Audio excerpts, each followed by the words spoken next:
နောက်ဆုံးလိုက်ကွာဒီအားလုံးမင်္ဂလာပါဝမ်းသာတယ်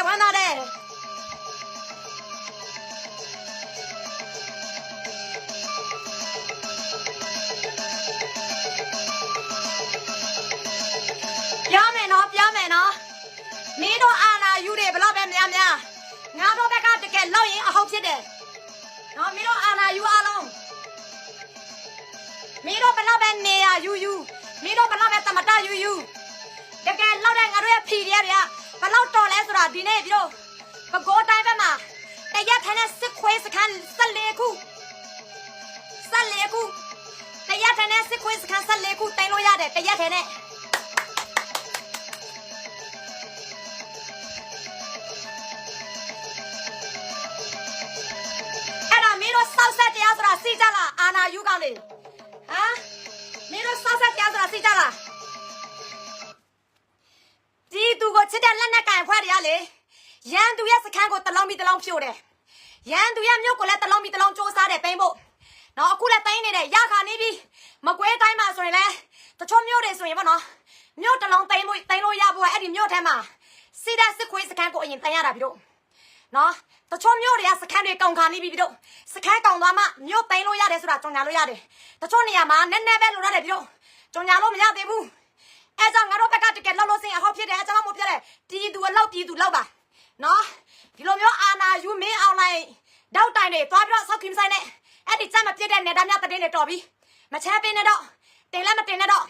့နော်တော်လိုက်ရတိခိုက်တယ်တကယ်လှုပ်တဲ့လူတွေအကူညီလိုရတယ်ပြီးတော့အခုစစ်ခွေးရဲ့စခန်းဝင်သိမ်းတာလဲကြီးစံနေအများကြီးပဲကောင်းတယ်နော်နောက်ထပ်တစ်စခန်းနောက်ထပ်တစ်နေရာနောက်ထပ်တစ်လိုင်းပြီးတစ်လိုင်းနေပြီးတော့အများဆုံးရောက်ဖို့အတွက်အကူအညီတွေအများကြီးပဲလိုအပ်တယ်အဲကြောင့်အဲ့ဒီစောက်ယူတဲ့တွေကိုတော်တော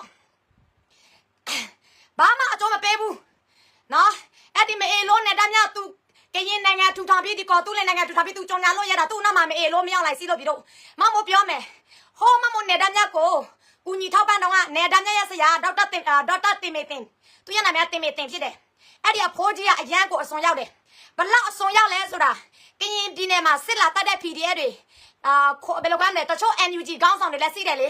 အဲ့ဒီ NUG ခေါင်းဆောင်တွေ PDF တွေကို तू ကပမာလို့ပြောတယ်အဲ့ဒီအဖိုးကြီးကဘာပြောလဲဆိုတော့ဒီ KNU တွေရတဲ့ဒီပမာလူငယ်တွေဒီပမာလူမျိုးတွေကိုကရင်ပြည်နယ်ကိုအကလုံးလက်ခံနေတဲ့တနေ့ကျလို့စရင်ကရင်ပြည်နယ်ကပမာပြည်နယ်ဖြစ်သွားမယ်တဲ့အဲ့လောက်တော့အစွန်ရောက်တာပြီးတော့သူတို့စကားတခွန်ပြောသေးတယ်မင်းအောင်လိုက်ဘက်ကသာသူတို့ကိုကရင်နိုင်ငံပေးလို့စရင်သူတို့မင်းအောင်လိုက်မတိုက်တော့ဘူးသူတို့ဘာသာနဲ့သူတို့နေတော့မယ်အဲ့လိုမျိုးပေါ့နော်အဲ့ဒီချိန်မှာမမွားလေသူတို့ကစကားဗီဒီယိုခေါ်နဲ့သူတို့ခေါ်ကြတယ်အဲ့ဒီချိန်မှာသူတို့ဆက်ချိန်မမွားကရင်တစ်ဖက်ပိုက်သူတို့လိုမျိုးအစွန်ရောက်တာဒါမမွားအစွန်မရောက်ဘူးစေမမွားတနိုင်ငံလုံးလွတ်မြောက်ဖို့တောင်းမလို့ခြင်းတယ်မမွားတနိုင်ငံလုံးတိုင်းရင်းသားအားလုံးလွတ်မြောက်ဖို့တောင်းမလို့ခြင်းတယ်မမွားကရင်လူမျိုးတွေပဲလွတ်မြောက်တာမမွားတို့ကရင်လူမျိုးတွေပဲတော့ကိုကောင်းစံနဲ့ဖြစ်ပြီးတော့ဗလဲထူထောင်ခြင်းတို့ထူထောင်မယ်လှုပ်ရှင်လုပ်မယ်မမွားအဲ့လိုမျိုးလူမဟုတ်တဲ့တကြောင်သူတို့အဲ့ဒီချိန်မှာသူတို့စိတ်ချိန်မမွားသူတို့နဲ့တူတယ်နော်သူဘာပြောလဲဆိုတော့မင်းအောင်လိုက်သူတို့ကိုကရင်နိုင်ငံပေးလို့စင်မအားလောက်သူတို့မတိုက်တော့ဘူးတဲ့သူတို့ဘာသာနဲ့သူတို့ခွဲပြီးတော့နေတော့မှာပေါ့အဲ့လိုမျိုးပုံစံအဲ့ဒီချိန်မှာမမွားဘာပြောချင်လဲသိလားအဲ့လိုမျိုးလုပ်မယ်ဆိုရင်ဘာဖြစ်လို့တိုင်းရင်းသားတွေရဲ့ငွေဘာဖြစ်လို့မြန်မာပြည်သူလူထုရဲ့ငွေကိုလိုက်ပြီးတော့လိန်စားပြီးတော့အလူခံရတာလဲဟုတ်လားကရင်နိုင်ငံထူထောင်မယ်ဆိုရင်ဘာဖြစ်လို့ကရင်တစ်ဖက်ပိုက်အစွန်ရောက်ရဲ့ငွေပဲအလူမခံတာလဲဟုတ်လားနိုင်ငံသားတစ်ဖက်ပိုက်ကရင်လူမျိုးတွေစကောလူမျိုးတွေဟုတ်လားကရင်နိုင်ငံလိုချင်တဲ့တစ်ဖက်ပိုက်အောက်တန်းစားတွေမဖြစ်တဲ့အရာကိုဖြစ်ချင်တဲ့မအေလို့တွေကိုတွားပြီးတော့တောင်းလေဘာဖြစ်လို့မမို့တို့ကိုလာပြီးတော့လိန်စားညာစားတာလဲဟုတ်လားဘာဖြစ်လို့တိုင်းရင်းသားတွေကိုကျင်းထက်တာလဲဘာဖြစ်လို့မြန်မာပြည်သူလူထုကိုမြန်မာလူမျိုးပမာလူမျိုးကိုလည်းပြီးတော့ကျင်းထက်တာလဲလူပေးတဲ့သူကလူမျိုးပေါင်းဆောင်ပြီးတော့ပမာလည်းပါတယ်ကရင်လည်းပါတယ်ကချင်လည်းပါတယ်ကရလည်းပါတယ်ချင်းလည်းပါတယ်ရခိုင်လည်းပါတယ်မမို့ကောသူလေအမေနေသားများထူထောင်တော့ဆိုမှမဟုတ်လူခိုင်းပြတာလူမျိုးပေါင်းဆောင်ရဲ့ငွေပါတယ်အဲ့ဒါကိုတွေ့လာပြီးတော့ငွေတွေရပြီးလက်နဲ့တွေရပြီးတော့ခွေးစကားပြောတယ်အခုသူတို့လောက်လာပြီလေဟုတ်လားအဲကြောင့်ဒီတချို့လူတွေကတင်တာဒီလိုမျိုးကြုံညာချက်တွေကအနောက်မှာတခုခုလောက်စီမယ်စဉ်းစားစရာကြီးပေါ့နော်ဘာမှစဉ်းစားမနေနဲ့နော်အခုမင်းအွန်လိုင်းကအထိနာတဲ့အချိန်မှာဘယ်သူဘာပဲလိုချင်မင်းအွန်လိုင်းပေးမှာပဲမင်းအွန်လိုင်းပေးတဲ့အရာတွေကအစစ်အမှန်မဟုတ်ဘူးစင်နော်အာနာယူပေးတဲ့ဒီမိုကရေစီပဲဖြစ်ဖက်ဒရယ်ပဲဖြစ်ငြိမ်းချမ်းရေးပဲဖြစ်နိုင်ငံပဲဖြစ်အတူတက်ပဲဟိုဘက်ကဒုက္ခရောက်လို့သူတို့ပေးတာတနေ့ကျလို့စရင်မအားလာကသူတို့ဖေတက်ချမှာတက်ချတဲ့အချိန်မှာနေသားများတယောက်ပဲခံရမှာမဟုတ်ဘူးသူ့မယားနဲ့သူ့ရဲ့မိသားစုပဲခံရမှာမဟုတ်ဘူးသူ့ကိုယုံကြည်တဲ့တစ်ဖက်ပိုက်တွေလည်းအကုန်လုံးဖင်ကွဲမှာအဲ့ဒါတတိထားနော်မြန်မာနိုင်ငံဆိုတာနေတော့ကရင်တစ်ဖက်ပိုက်ပဲစီးတာမဟုတ်ဘူးလူမျိုးပေါင်းဆောင်စီးတယ်တိုင်းသားပေါင်းဆောင်စီးတယ်မအေလို့တော့လောက်စင်တို့လောက်နေမယ်ဆိုတော့မစပမဟုတ်ဘူးနေတော့မရစပမဟုတ်ဘူးအဲ့ဒါသိဖို့โอเคပြောမယ်နော်မအေလို့နဲ့သားများတွေအာနာ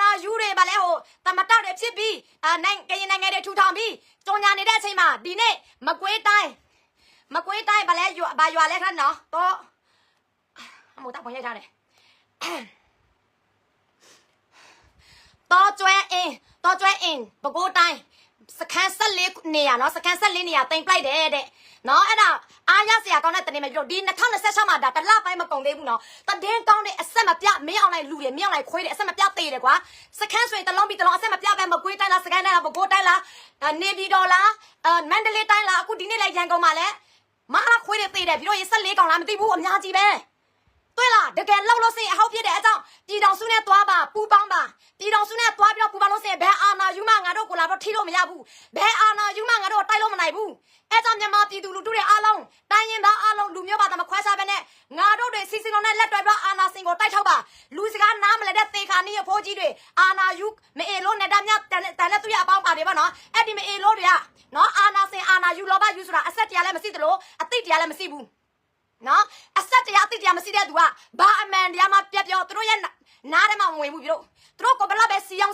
သူတို့လူမျိုးတွေဘလောက်ပဲတေးဒီသူလူတွေဘလောက်ပဲတေးသူတို့စောက်ခင်ဆိုင်ဘူးသူတို့လိုချင်တဲ့အရာပဲသူတို့လောက်တာနားလေလာပြောသူတို့လိုချင်တဲ့အရာသူတို့ဖြစ်ချင်တဲ့အရာပဲသူတို့လောက်တာဒါပေမဲ့သူတို့ရဲ့အာနာမရှိခင်မှာပြည်သူနဲ့သူတို့အတနာခိုင်းတယ်ပြည်သူကိုသူတို့တောင်းတယ်ပြည်သူကြိုက်တဲ့အရာသူတို့လိုလိုက်တယ်ပြည်သူဖြစ်ချင်တဲ့အရာသူတို့လောက်ပေးမယ်ပြည်သူပတ်စံရပြီးတော့ခွေးဆိုင်ပေါက်တယ်အာနာစင်ဖြစ်တယ်လက်နဲ့ရပြီးတော့အာနာစင်ဖြစ်ရောငကားလည်းတူပဲနော်ငကားမအေလို့ငကားငါပြောမယ်မအေလို့ငကားခွေးတယ်စီလို့စင်လဲနာလို့စင်လဲတိတ်လိုက်နော်ငါလောကပုတ်ကိုမဆွဲဘူးညီတော့မအေလို့ငကားအရင်တော့ဆိုရင်ငါဘလောက်ထောက်ပံ့လဲဆိုတာဘာအတန်းတန်းနဲ့ငါအလူတိုင်းတော့လက်နဲ့အကြီးစားလားစနိုက်ပါလားငါလုပ်ပေးတယ်ငါကရင်မတရားနဲ့ငကားပမာလူငယ်ဖြစ်တယ်နော်အညာပလဲကပမာလူငယ်ဖြစ်တယ်ငကားဘာလို့ချင်လဲအစီဝဲတက်ပြီးတော့အလူခံပေးတယ်4ရက်5ရက်အတွင်းသူရလက်နဲ့အကြီးစားဘာငွေ6သိန်းလဲလောက်ပေးတယ်အမလေးငကားရဲ့စစ်ကြောင်းဆိုတလားဘာအသိန်းနဲ့ငါထောက်ပံ့ပေးတယ်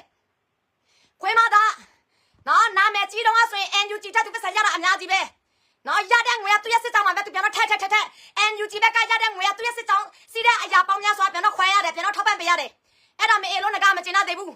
နော်မအေလို့ငကားလည်းပြည်သူလူထုရဲ့ပတ်စံအများပြမရခင်မှာလူစကားပြောတယ်နော်ပြည်သူလူထုရဲ့ငွေရတဲ့နောက်ပိုင်းမှာမအေလို့ကသူ့ရဲ့ပလဲမသူ့ရဲ့ပလဲသူ့ရဲ့အဖွဲမသူ့ရဲ့ဖွဲသူမသူဖြစ်နေတာနော်ပြည်သူလူထုရဲ့မျက်နှာလည်းမငဲ့ဆရာကြီးလည်းလောက်နော်တော်လိုင်းရေးလာပြီးတော့လောက်တာကိုပြည်သူလူထုရဲ့စကားနားထောင်ရမယ်ပြည်သူလူထုရဲ့အတန်နားထောင်ရမယ်မျက်နှာငဲရမယ်တိုက်ရမယ်ရန်သူကိုတိုက်ရမယ်လေအခုကမဟုတ်ဘူး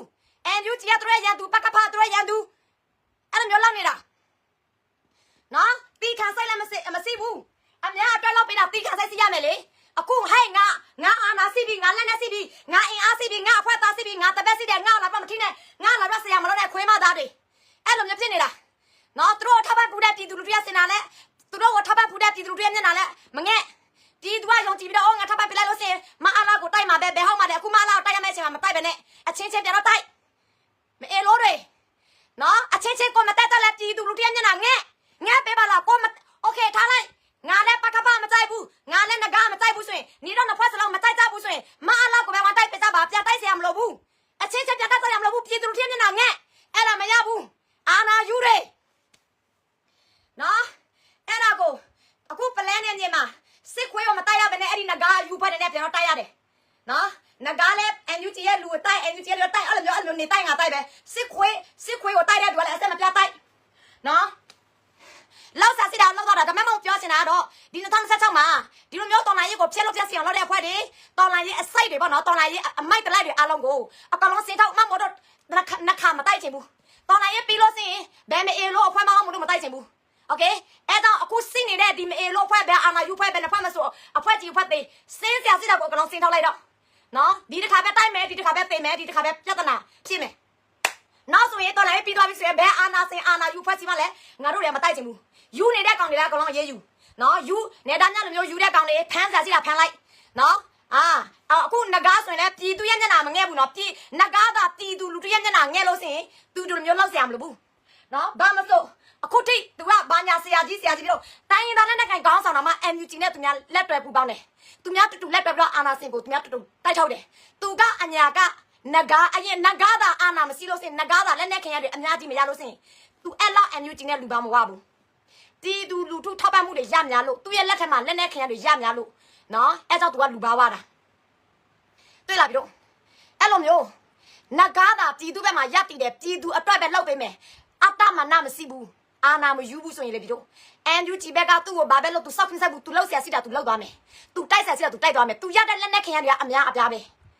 နော်သူပလန်မျိုးကိုသိမ်းမယ်ဆိုလဲသိမ်းလို့ရတာကြပြီတခြားနေရာသူသိမ်းမယ်ဆိုသိမ်းလို့ရတာကြပြီဒါပေမဲ့နော်တော်လန်ရေးကိုဖျက်လို့ဖျက်စီအောင်လုပ်တဲ့ကောင်တကောင်ပဲ तू ကဘယ်လိုမျိုးမူမမှန်လဲ तू ဘယ်လိုမျိုးစောက်ကျင်မကောင်းလဲဆိုတာမမို့ကိုတိုင်သိတယ် तू ရဲ့အတန်တွေ तू ရဲ့အတန်ဖိုင်တွေမမို့စီမှာကလုံးစီတယ်မမို့ကို तू လာစီရောက်တဲ့ NUG ကိုမမို့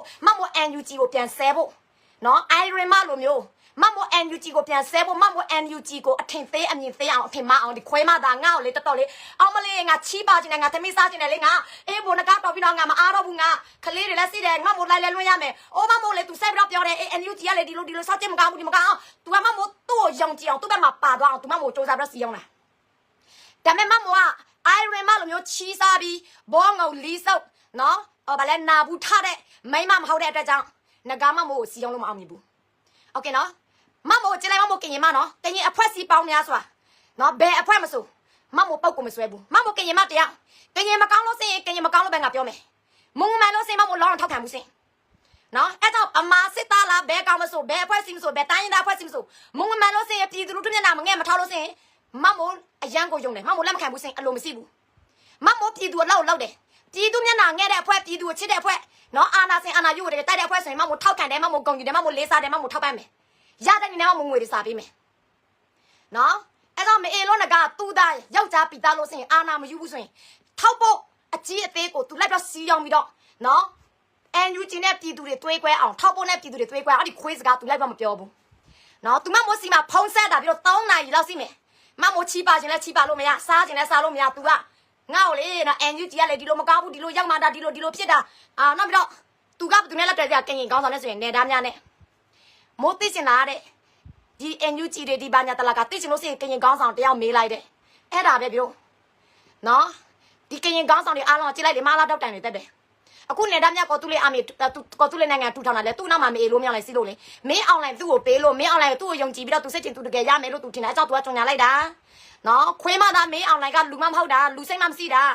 ဟိုဘက်ကတောက်ခိုင်းနေတဲ့အချိန်စစ်ကူလိုနေတဲ့အချိန်နေသားများအဖွဲ့တွေသူတို့ပြန်တော့မတိုက်အောင်နေသားများလိုချင်တဲ့အတိုင်းသူပေးမှာပေါ့ဟုတ်လား BGL လည်းလိုချင်လို့စိတ်မရလိုက်ပေးမှာပဲလေဟုတ်လား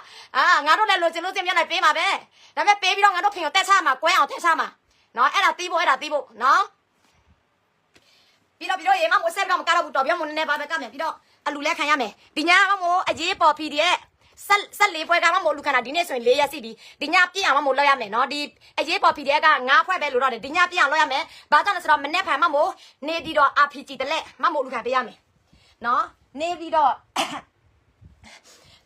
တိုင်းစစ်ဌာနချုပ် PDF အဖွဲ့က RPG မရှိတဲ့အတွက်ကြောင့်မမို့က RPG တလက်စာလူခံပေးရမယ်အဲ့ဒီ RPG တလက်ကတလပိုင်း10ရက်နေ့ကနေ73ရက်နေ့အထိမမို့ပြည့်အောင်လို့လူခံရမယ်တလက်ဆိုရင်2သိန်းနဲ့4000ပါနော်ဒီညစပြီးတော့လာလူမဲ့လူစင်စီလို့စင်လာလူလို့ရပြီ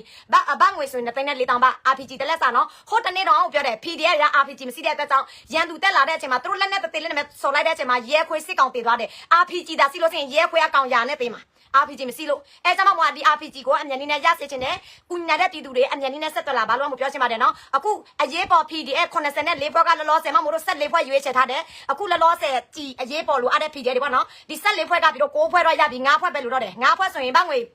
4000တိတိပဲလို့တော့တယ်နော်အမှန်တကယ်ဆိုရင်4000တိတိလည်းမရှိတော့ဘာလို့ခုနကငွေနည်းနည်းဝင်လာတယ်ဝင်လာတော့အဲ့ဒီ9ဘွက်ထဲမှာတစ်ဘွက်နောက်ထပ်တစ်ဘွက်စာပြည့်ဖို့9500ပါပဲလို့တယ်တစ်ဘွက်ဆိုရင်1000ပါမြန်မာငွေ10သိန်းကျောင်းမို့လို့ခံပြပါတယ်နော်